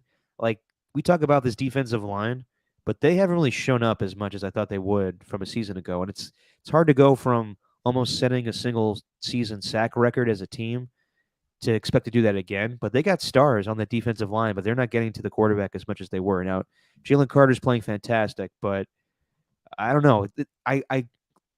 With all the talent they have, and they signed Bradley Roby today because they need somebody to help out Jobin, the guy that gave up the touchdown to Jahan Dotson. Uh-huh. But when you have Darius Slay and James Bradbury, you think you'd have better pass defense. I don't know. If you want to know how they're the different team compared to last year, that's a game they absolutely win. Like, that's where complementary football comes into play, where the Eagles go in, score a touchdown to make it 31-24 after what's been a slugfest. And the defense comes right back. Although let's not discount the taunting penalty on A.J. Brown, which gave the Commanders much better field position in that final drive. Now, that touchdown was sweet by A.J. Brown. But a part of me was like, Commanders only had one touchdown left. Or one timeout left. If you kept running the football a little bit, you would have put yourself in field goal range, and then you wouldn't be in that situation where you just set up the field goal to win the game and you win 27-24. Instead, the Commies come back down and score with no time left. Now, this is my favorite quote of the week. Usually when you score with that little time remaining, like we asked earlier, should Josh McDaniels have gone for it? If they would have tied that game up 24-24, should he have gone for 2 to go up 25-24? I think Ron Rivera 100% should have gone for 2 to win that game. Wow. Because at that point, you're playing with house money. You scored with no time left. And you're like, well, shit. We just ran up and down on this defense. Let's try to win it now. In Ron Rivera's mind, they asked him how come he didn't do that. And he said, we were just gassed, man. We were just gassed. It was a long-ass drive. Dude, come on. You're Riverboat Ron. And also, if you're gassed, then why you got to play a whole nother fucking quarter? Makes no sense. That's a good point. I honestly, my first reaction when I saw that was I kind of like the honesty. but He's a little too honest these days. Yeah. No, they were. I didn't know the Sam Howell guy was good. yeah. Yeah, I didn't know what we had with him, but I guess gotta be honest, Eric Bieniemy's kind of an asshole. Yeah. I gotta have a talking to with him. Yeah, but ultimately though, like the thing is, the Eagles, they're still 4-0. Like even though it's the ugliest 4-0 ever, like they're still 4-0. Okay. And somehow they've skated by, but they do look different. The communication with the cornerbacks is not there. Like I haven't seen them normally with these elite defenses. You see them flying to the football. Like look at the Bills, look what they did. Look what the 49ers do every single week. Just as soon as a wide receiver has the ball in their hands, there's always someone who's looking to crack them. With the Eagles, you see a lot of miscommunication, a lot of broken down coverage, a lot of guys with room to run. You didn't see that a lot last year. Yeah, because they are missing their defense coordinator, Jonathan Gannon. They have Sean Desai, who usually runs a 3-4. So I think they're kind of figuring things out as well with their schemes and whatnot. But yeah, dude, it's a different defense. It's a different offense. But if I was going to rank the NFC teams right now, I would go Niners, obviously, 1. I would go Cowboys, 2. I think if the Cowboys play the Eagles tomorrow, the Cowboys would beat them. Then I would go Eagles. Then I would go Seahawks. Then I would go Lions. Interesting. I mean, the Cowboys beat down the Patriots, and you wonder about Mac Jones every week now with how little offense they deliver. 2 defensive touchdowns out of the Cowboys. The Cowboys' point differential is ridiculous, with the exception of their 1 loss to the Cardinals. But they beat up on shitty teams. So I'm with you. I don't know what to expect from them this week, playing a really good Niners team. But did you hear Jerry Jones today? Yeah. Well, this Niner team is the best. This favorites to go to the Super Bowl. He's kind of sucking them up a little bit, or sucking them off, I should say. But between the two, like you have to feel more confident about the Niners because they've won 2 playoff games against the Cowboys than the Cowboys right now. I also think he's trying to talk up the opposition to make the win look that much better. He's not wrong, but I think there's also a sense of, look, the Niners are the best team in football. If we beat that Niners team, we're beating the best team in football. Like, we're the best team in football. Now we're the Super Bowl favorites. He was kind of using that. If you listen to the entire answer, it was I think it was like a 2-minute long answer. He just kept on rumbling and rumbling. Yeah. But basically he was talking about how you gotta be aware of the opponent that you're facing. And the opponent we have right now is the 49ers. We're focused on ourselves, but the 49ers look like they're best to win the Super Bowl. It's not bad. Yeah, I think that smarten up. Smarten up. Yeah, I mean, it'll be interesting to see. And I like Dak Prescott after the game. The reporter asked him, what's your feelings on going against the Niners after the 2 years in a row of losing them in the playoffs? He's like, it's easy way to get me pissed off talking about them again. So it'll be interesting. It will be interesting. But as far as the other NFC team that I threw out there, the Seahawks, very impressive against the Giants, sacking Daniel Jones 10 times. 10 fucking times. And that pick 6, Devin Witherspoon, I wanted the Raiders to get him. He seemed like a good Raider, and he went 5th overall to the Seahawks. Yeah. They have figured things out defensively, and the Giants just look terrible. Every time you look at Daniel Jones now each week, you wonder, how the hell do they pay him $40 million? And that he may become the Jordan Poole of football, where it's just that bad of a contract.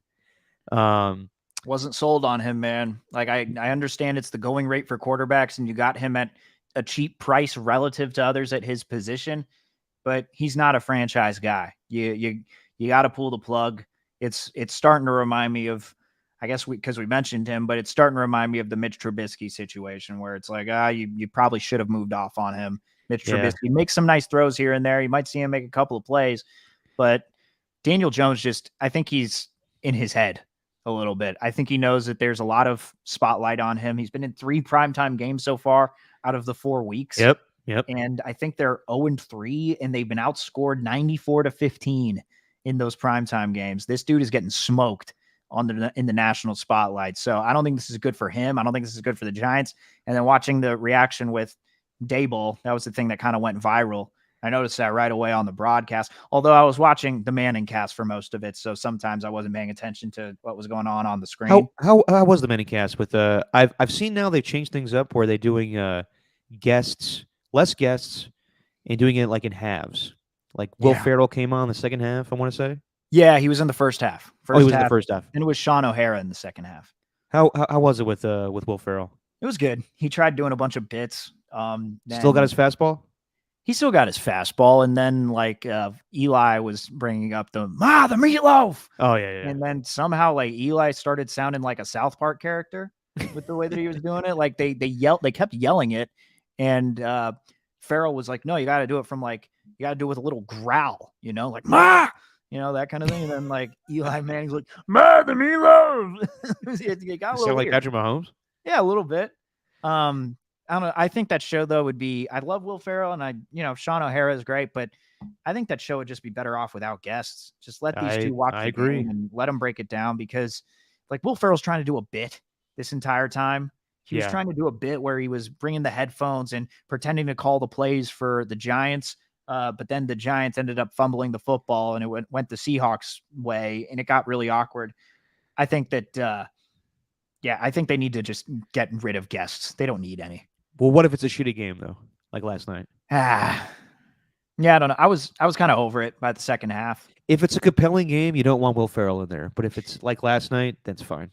Yeah, that's true. You want them, but they also, I think they're making it so the guests come on right at the end of each quarter or end of the first and third.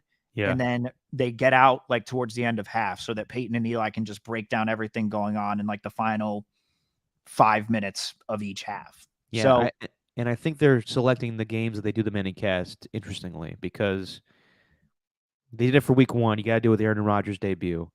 But then for Seahawks Giants, it's I guess they did it for Eli with the Giants, but they don't really care to have that much analysis from Peyton and Eli for that type of game. Watching them watch Daniel Jones is funny though. I'm sure Peyton gets they're talking about something else, and Peyton makes the face what was that? What are you doing? Mm-hmm. I love agitated Peyton Manning when he's watching bad quarterback play. It's one of my favorite things. He's also just funny. He is funny. Yeah. Eli though is actually funny. Peyton's funny by accident. Eli actually is just naturally funny. Yeah. Peyton's funny looking because he's got the big head and the helmet, and it's just comedic with what he does. Eli just looks like he's just stoned the entire time. His face. Yeah.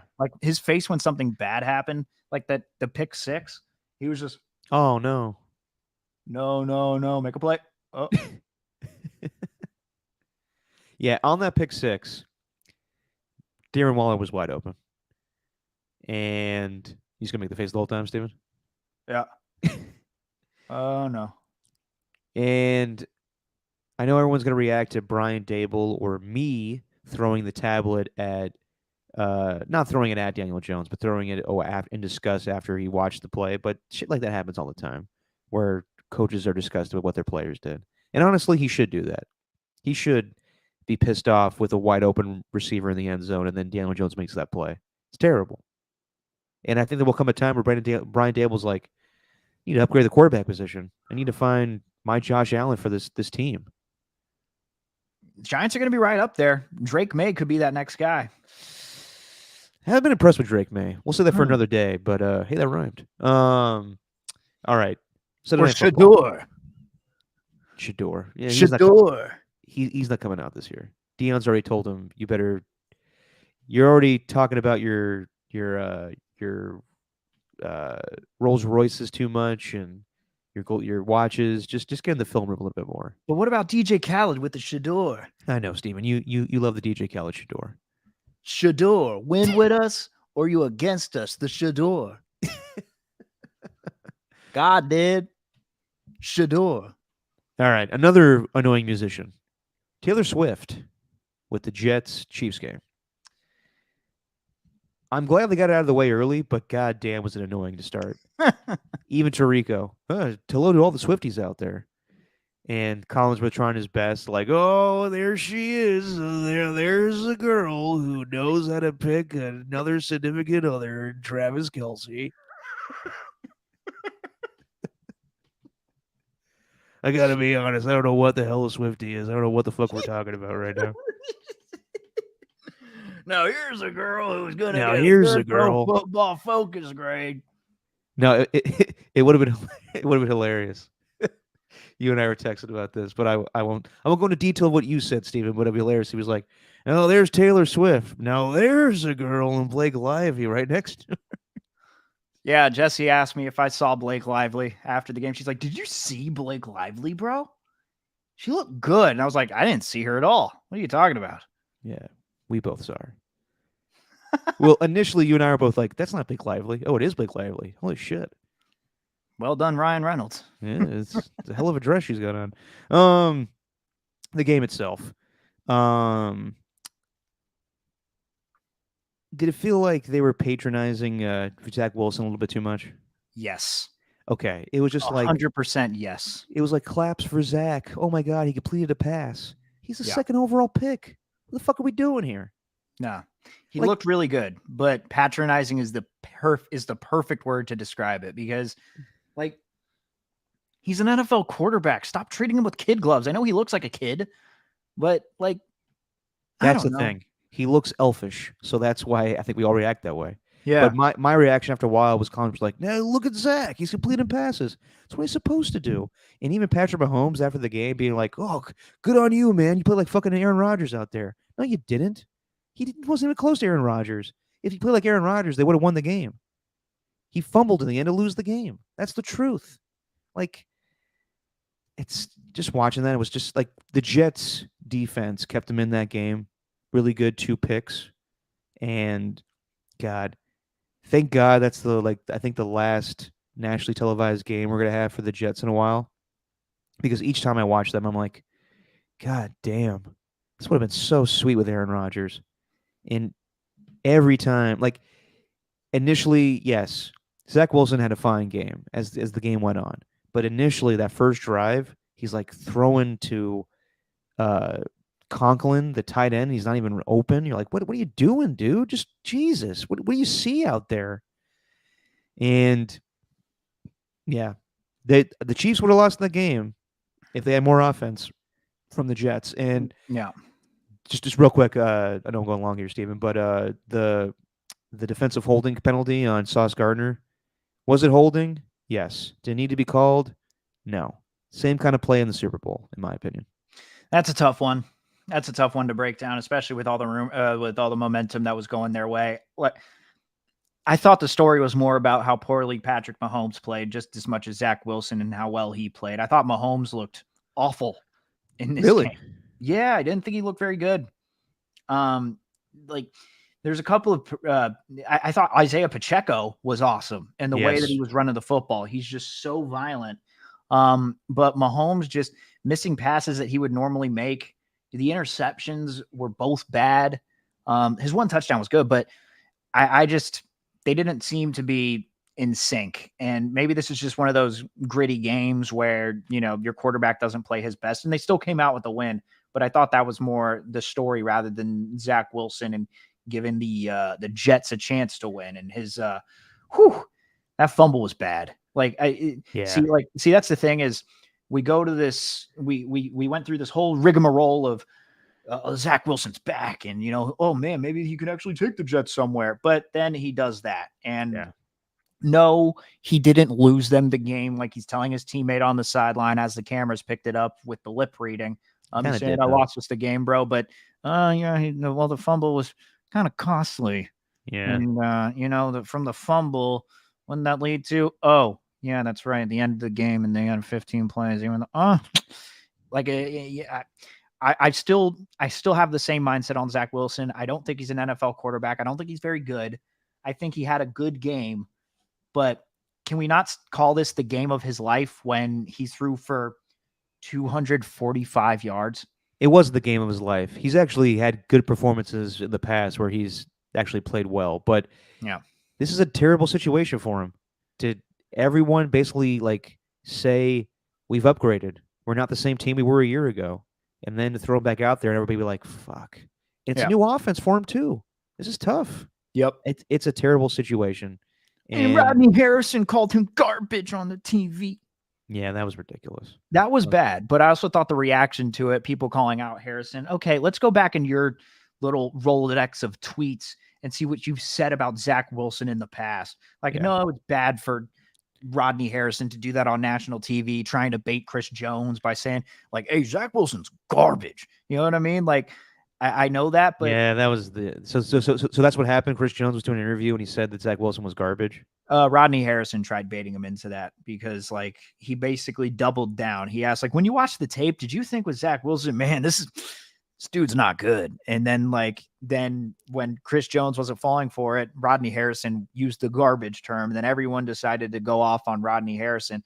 But I'm like, what was everyone saying about Zach Wilson before? Yeah. I mean, you would hope that someone acts a little more professional in that situation, but yes, there's a lot of people that are giving shit to Zach Wilson. It's just finding a way to pile on to somebody because someone on national television made a mistake and people love calling everyone out for it. But it's like, what has anyone said about Zach Wilson before? We were all laughing at the fact some Chiefs linebacker, Willie Gay, said something to the effect of, they look like they want to run the football when I'm watching the tape. And everyone's like, oh, like, and then like Rodney Harrison says that he's garbage and that's messed up of him to do. It's the Dove Kleiman. Dove Kleiman's making me angry. Tim, it's that guy. God, I don't know what it is with him, man, but he's AI generated bot, guaranteed it. I still don't believe he's a real human. He's pissing me off every Saturday. What's like, look at this play from Shador Sanders in Colorado. If you don't like this team, you're a hater. Shador. It's like you just copying what everybody else says on Twitter at this point. Really? And like him saying, oh, this is wrong of Rodney Harrison to call him garbage. And then I looked up Twitter advanced search, type in Dove Kleiman's tag, and I looked up Zach Wilson keywords earlier this season. Zach Wilson ruining this team. Zach Wilson is not a good quarterback. Here's a list of free agents so that Zach Wilson doesn't ruin it for the Jets. Like, God. Dude, stop being get off your pedestal. Stop going for clicks, but he's just going to do that anyway. And he's going to get mine too, because he does come with information that people actually, I'm not focusing on what Dove Kleiman says. I actually look at the source where it comes from before, but he does post a lot of things and it's very easy and I hate it. No, I hate it too. Cause it's an easy site or account to follow because it gives you all the NFL news you need. But at the same time, it's also opinionated bullshit. It's just stupid. I can't stand it either. You know what I didn't like today, though? Aaron Rodgers chummy with Travis Kelce before the game. And he's a Swiftie himself. He went to go see Taylor Swift a couple of months ago at MetLife Stadium. But then to go on Pat McAfee and call him Mr. Pfizer, look, I get it. You didn't want to get the vax. It's fine, okay? I'm over it now. But you can't shit on other people that did. I think that's lame. Isn't that the whole point of people who didn't get it, which is, hey, if I didn't get it, don't criticize me for my choices. This is my body. I do what I want to do. All right. Yeah. Then don't criticize anyone else for doing what they want to do with their bodies either. Can't just go one way. Yeah. And also, like, Travis Kelce, let's be honest, he's just trying to get paid. He's doing a commercial. It's not the end of the world. People don't need to be like, oh, he's soft. Doing the Pfizer commercial. He's dating Taylor Swift. Fuck out of here, everybody. Calm down. Live your lives. Let those kids be happy. Now, at the same time, NFL doesn't need Taylor Swift. Like, let's stop with the NFL changed their Twitter handle to like, welcome Swifties. Like, fuck out of here, guys. NFL is the highest rated TV show every week, and it's the biggest thing in the world. Or not the biggest thing in the world, but the biggest thing in the country. You don't need to pine for Taylor Swift. It's nice she's there and it brings in a new audience, but calm the fuck down. It was pretty funny that they caught the one shot of Brittany Mahomes just looking at a chicken tender with ranch on it with just disgust. And it's like this probably like this photo that happened in like a millisecond, you know? Like, but She's looking at a chicken nugget. she's looking at like a chicken tender, has ranch on it, and she has like this disgusted look. Then it's the comments are, look how disgusted she is that Taylor she's not that- Swift is Yeah. more popular than she is. It's like, no, you probably just caught her dipping a chicken tender in ranch and at the wrong time looking at it with a way that makes it look gross. But, whatever with the Taylor Swift thing, NFL's really leaning into it. Kind of annoying. But it's also a product of us being on social media too much, because that's Way too much. ultimately where it all is happening. It's like, I wouldn't care about an NFL Instagram bio if I didn't see it on Twitter. So I don't know. I don't really care too much. It's just a product of us being all over social media and it popping up everywhere. If we just stayed off our phones, we wouldn't be as annoyed by it. Thank you, Steven. And I got 2 questions for you. When they showed Brittany Mahomes with that chicken tender, did Andy Reid go up after the game and be like, "You can eat that nuggie"? No, he did not, Derek. Well, we should have. And also, second question: after the game, did Andy Reid go up to Robert Saleh and go, "Hey, you guys play hard"?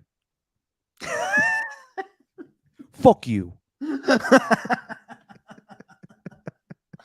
God, was Robert Saleh mic'd up for when that defensive holding was Oh called? God, I I hope so. He was livid. I've Then never he seen gave him us so mad. nothing in the post game. Nothing.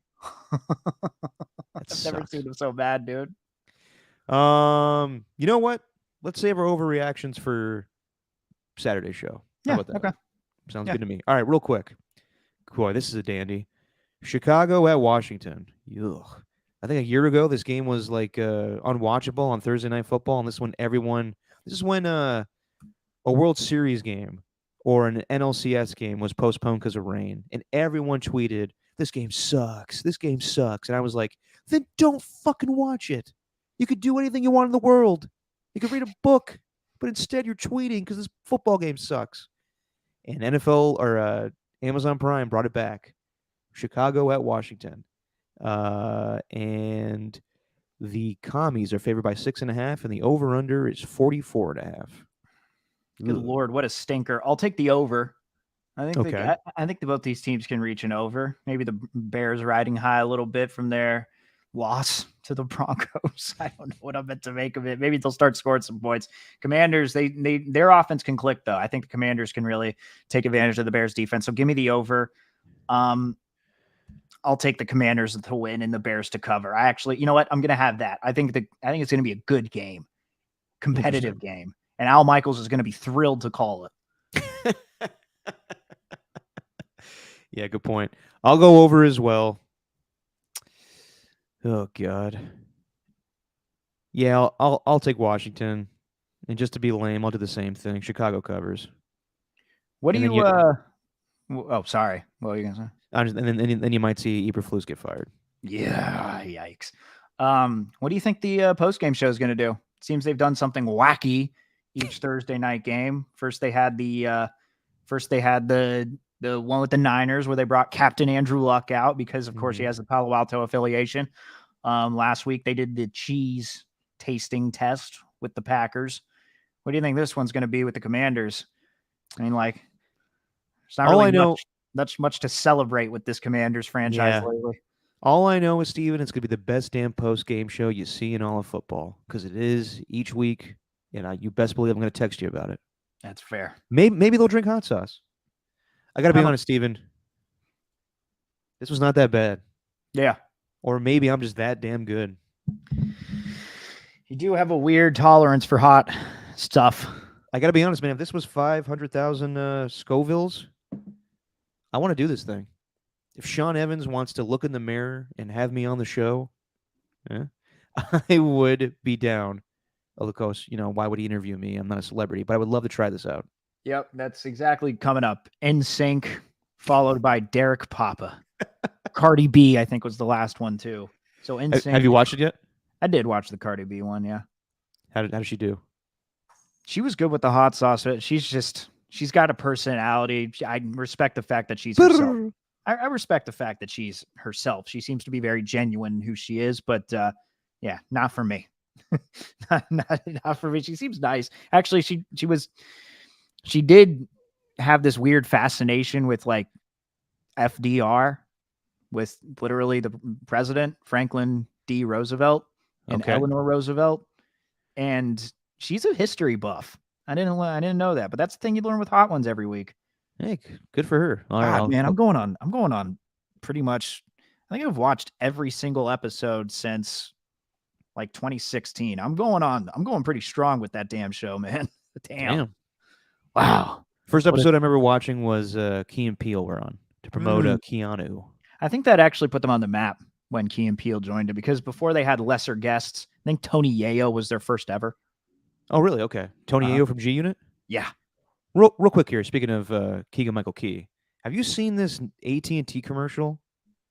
You love the AT&T girl. I know I don't want to expose you to anything that Jesse doesn't know about, but you used to be a big fan of the AT&T girl. Luana Von Trub. Yeah. Is she aware of that? I haven't told her about that one. Well, now it's out to the world.